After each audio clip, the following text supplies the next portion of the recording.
कुशीनगर में कड़ाके की ठंड शुरू हो गई है। सड़कों पर छाए घने कोहरे ने जिंदगी की रफ्तार को थाम दिया है। सुबह स्कूल जाने वाले बच्चे ठंड से कांप रहे हैं। कड़ाके की ठंड शुरू होने के बाद भी जिला प्रशासन द्वारा किसी नगर पंचायत और चौराहे पर अलाव की व्यवस्था नहीं की गई है।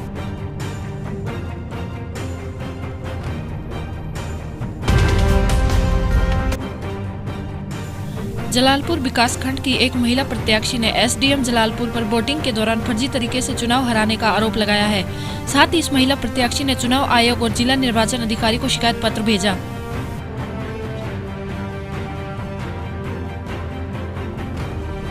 हमारा जो है जलालपुर ब्लॉक में वोटिंग का मामला था। वोटिंग में जो है हमें एक मत से 2 बार जीत चुके थे और जीतने के बाद भी हमें एसडीएम साहब ने हमारा 2 वोट कैंसिल करवा के अगली पार्टी को 1 वोट से जितवा दिए हैं। रुड़की के झबरेड़ा की एक ग्लास फैक्ट्री का मामला सामने आया है, जिसने मंगलोर मंडी समिति को 60 लाख से ज्यादा की चौपट लगाई है। मामला सामने आने पर मंगलोर से लेकर देहरादून तक के अधिकारियों में हड़कंप मच गया है कि ऐसा मंडी शुल्क का है ना उन्होंने गवर्न किया है।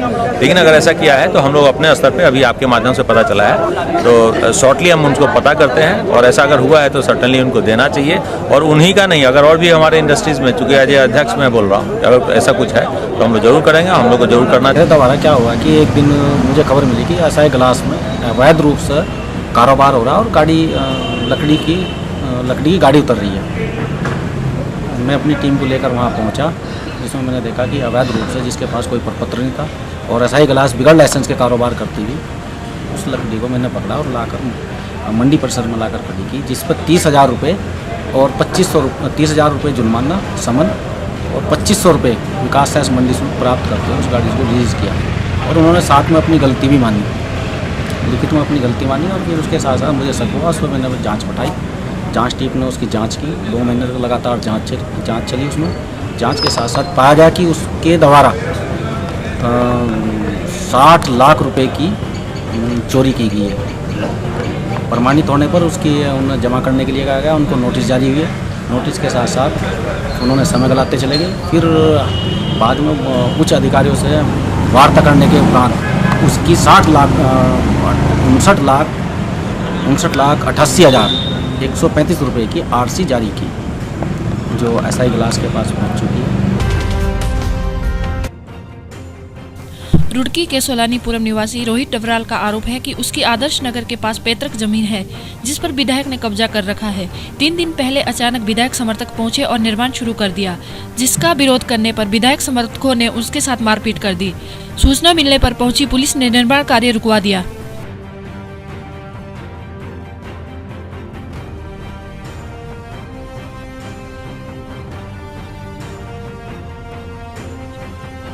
जब आरोप लगाते रहते हैं प्रत्यारोप, लोगों का काम है कि अब इंक्वायरी कर लो, जाके पता लगेगा आपको सच क्या है। जो हमारे पास शिकायत आई थी, बल्कि भी शायद किसान की तरफ से तो शिकायत नहीं आई है, लेकिन विधायक जी के प्रतिनिधि की तरफ से परसों एक शिकायत आई थी कि कुछ लोगों द्वारा उनको वहाँ पर निर्माण करने से रोका जा रहा है। तो इस संबंध में मैंने तहसीलदार जी को एप्लीकेशन फॉरवर्ड कर दी थी और लेखपाल के पास पहुँच चुकी है। तो लेखपाल अभी मौका मुआयना करके उसकी रिपोर्ट देंगे। जनवरी 2000 में मेरठ के बहुचर्चित छात्रा सिमता बहादुरी के फर्जी एनकाउंटर मामले में 15 साल बाद अदालत का फैसला आया है। वहीं इस मामले में मृतका सिमता बहादुरी के पिता सुमित कुमार बहादुरी ने कहा है कि फर्जी एनकाउंटर करने वाले पुलिसकर्मियों को मर्डर करने के लिए फांसी होनी चाहिए।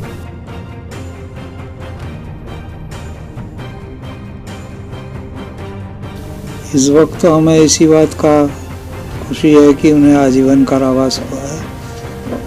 मुझे काफ़ी संतोष मिला। अभी पूरा जजमेंट तो हमने नहीं सुना है, लेकिन जो टीवी पे फ्लैश आ रहा है उससे तीनों अभियुक्तों को आजीवन कारावास की सज़ा मिली है। काफ़ी कुछ संतोष हुआ। वो तो सर्वविदित है कि एक तरह से पुलिस ने ही उन्हें मारा और गलती से नहीं मारा, बाइज्जत प्लान करके ही उन्हें मारा गया है। मेरठ जिले के किटोर विधानसभा क्षेत्र के शाहजहांपुर गांव के हजारों की संख्या में आए लोगों ने हारे हुए प्रत्याशी को आरओ द्वारा जीत घोषित करने को लेकर डीएम कार्यालय पर जमकर नारेबाजी की। हमारे लोगों को सबको बाहर कर दिया गया और उसके बाद में सब फिर गड़बड़ कर दी गई उन्हें अंदर। डिब्बे लाइट ऑफ कर दी गई अंदर की और कहा कि 2 मिनट के लिए कुछ काम है और उन लोगों को भी कहा, उन लोगों ने आंखें मारी और उनसे का इशारा करते हुए सबको बाहर कर दिया गया, हमारे वहाँ वालों को, उनके लोगों को अंदर छुपा दिया गया एक तरफ और उन्होंने पैसे 2 लाख रुपए की घूस देके और हमें 8 वोटों से हरा दिया गया। उन्होंने लाठी चार्ज की देखी है, लाठी लगी हुई है हमारे यहाँ के जेंट्सों के हाथ में। अब आपकी क्या मांगे? हमारी मांगे कि इलेक्शन दोबारा हो, चुनाव दोबारा किया जाए। जब तक मतगणना होती है, मतगणना के दौरान दोबारा काउंटिंग कराई जा सकती थी। अब जब आरओ ने प्रमाण पत्र दे दिया है तो कोर्ट से ही आपको शरण लेनी पड़ेगी। कोर्ट से ही जो निर्णय होगा, या मतपत्र गिनती हो या जो कोई निर्णय हो, वही निर्णय दे सकता है। बाकी अब कोई निर्णय नहीं दे सकता।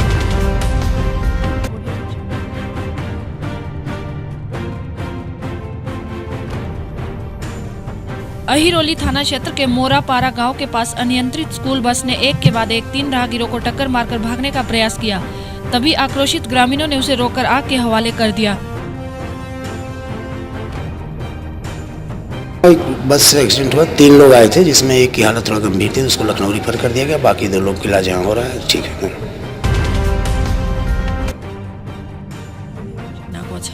मऊ जिले के बाइक सवार 2 बदमाशों ने SBI के कैश वैन से 30 लाख रुपए की लूट की घटना को अंजाम दिया। बाइक सवार बदमाशों ने कैश वैन पर ताबड़तोड़ फायरिंग की। साथ ही इस फायरिंग में गार्ड को दाहिने कंधे पर गोली लगी है और ड्राइवर गोली लगने से बुरी तरह घायल हुआ। ये रेमटेस मंगवा जाता है ना, तो पैसा लेने वो गए थे मोहम्मदाबाद बहाना, तो वहाँ 12 बजे पहुँच गए थे। तो 12 बजे के बाद कैश लोड होके यहाँ पे आ रहा था और 2 किलोमीटर पहले ही एक घटना घटी कर्मी ट्यूबवेल के पास। कितना कैश था उसमें? 30 लाख। 30 लाख। कई लोगों को गोली मारे हैं?